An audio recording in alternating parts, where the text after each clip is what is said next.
দিল্লি জামে মসজিদের ইমাম শাহ অলিউল্লাহ রহমতুল্লাহ আলাইহি তিনার জীবনীতে লেখা আছে কি তিনি যখন খুতবা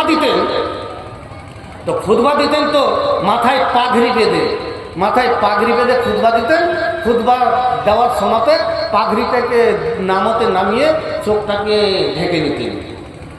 তো বাইরের একটা লোক একদিন গেছে, একজন যুবক গেছে বলছে, আপনি এত বড় মাওলানা, তো আপনি চোখ ঢেকে খুতবা দিচ্ছেন, এটা কেমন ব্যাপার? তো মাওলানা বলছে, বাজি জানতে চাইছ না? তো বলছে, না, আপনাকে বলতেই হবে। আপনি এত বড় একজন আলেম, আপনি খুতবা দিবেন আর আপনি চোখ ঢেকে খুতবা দিবেন, এটা কেমন কথা? বলছে, জানতেই হবে। বলছে, হ্যাঁ। তো পা খেয়ে আছিস? বলছে, হ্যাঁ। হালাল খেয়ে আছিস? বলছে, হ্যাঁ। তো বলছে, ওকে নিয়ে আসলেন। নিয়ে আসার পরে মেম্বার থেকে শাহ অলিউল্লাহ নেমে গেলেন। নেমে যাওয়ার পরে ওকে উঠালেন। ভালো করে বুঝুন, আপনাকে ভালো করে বোঝানোর জন্য আপনাকে বলছি, আপনার ঈমান, যে ঈমান আপনার একটু যদি কেউ যদি মানে কথা যদি বলে আপনার ঈমান টলমটল করতে লাগবে। আপনি কি করে বেড়াচ্ছেন? আমি তো দেখতে পাই না। আল্লাহ কি আমাকে এরকম পাওয়ার দিয়েছে? কিন্তু আপনি মুখটাকে পবিত্র করলেন, উযু করলেন আর নামাজ পড়লেন, আল্লাহু আকবার, সূরা ফাতিহা পাঠ করলেন। সূরা ফাতিহার মধ্যে আছে কি আপনি জানেন?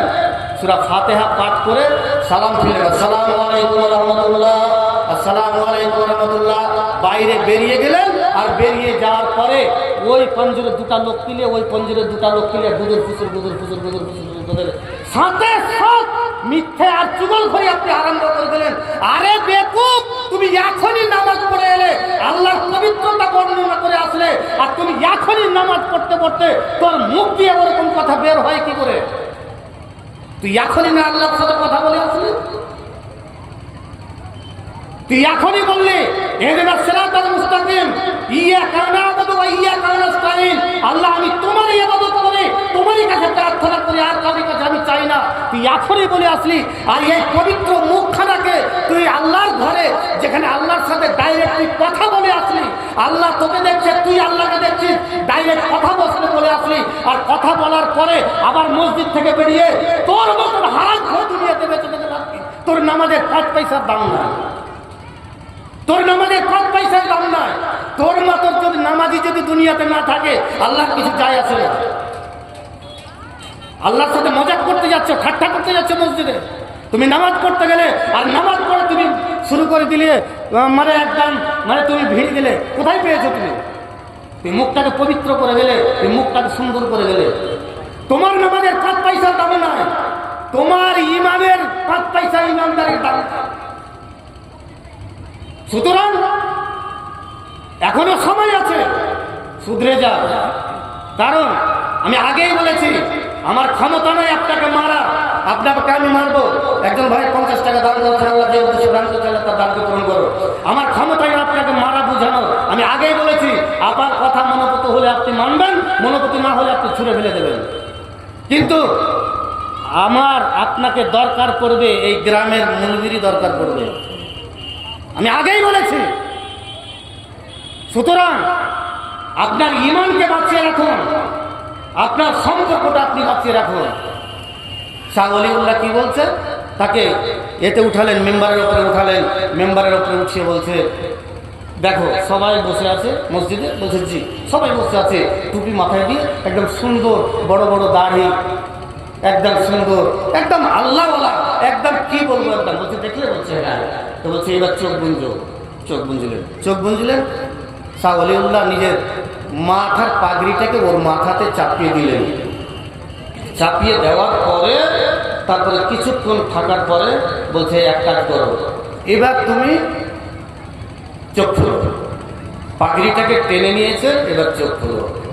চোখ খোলার পরে চিল্লাতে আরম্ভ করেছে, মাওলানা আমাকে নামিয়ে দেন, আমাকে যদি না নামান আমি আর বাঁচতে পারবো না, আমি আর থাকতে পারবো না। মনে হয় যে বাস চলে যাবো, আমি শেষ হয়ে যাবো। কেন রে, কেন? তুমি কি দেখলে? বলছে, মাওলানা যখন আপনি আমার মাথায় পাগড়ি যখন দেননি, সমস্ত লোককে দেখলাম, আর দেখার পরে দেখলাম যে সবাই বসে আছে একটা কাতারে, মাথায় টুপি মাথায় দিয়ে বসে আছে।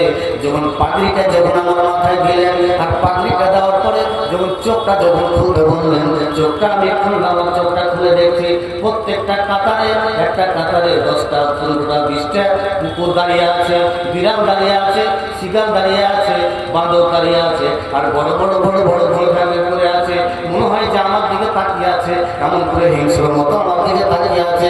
মনে হয় যে আমাকে খেয়ে নেবে, আমাকে খেয়ে নেবে, আমাকে খেয়ে নেবে। কেন এরকম হলো, কেন এরকম হলো? প্রত্যেকটা কাতারে 10টা 20টা করে কি দাঁড়িয়ে আছে না, তো কুকুরের মতো করে দাঁড়িয়ে আছে, বাদরের মতো করে দাঁড়িয়ে আছে। আপনি কি দেখে বুঝতে পারছেন? আপনি আমাকে বুঝতে পারছেন? আমি আপনার এখানে জালসা করতে এসেছি, আপনি বলছেন মাওলানা সাহেব, আবু বকর মাওলানা জালসা করে বেড়াচ্ছে। বিহারে যাচ্ছি তো ওরা বলছে যে মালদা থেকে মাওলানা এসছে জালসা করতে। আপনি কি আমার ভিতরটা জানেন? যেই লোকটি নামাজ পড়তে গেল, তো এই লোকটিকে ভিতরটাকে আপনি জানেন, দেখেছেন? শাহ অলিউল্লাহ কি বলছেন? লোকটা কি বলছেন যে প্রত্যেকটা কাতারে, একটা কাতারে 10টা 15টা 20টা করে কুকুর আর বাঁদর আর শ্রীগাল বড় বড় জিভা বের করে দিয়ে আছে। আপনি ইমানদারি দেখাচ্ছেন? কেন হলো? কয়দিন তওবা করেছি, কয়দিন আল্লাহকে বলেছি স্ত্রীটা মারা গেছে 2 ফোঁটা চোখের পানি বাড়াই না, আর মা মরে গেছে তো ওই বাসের ভাইরা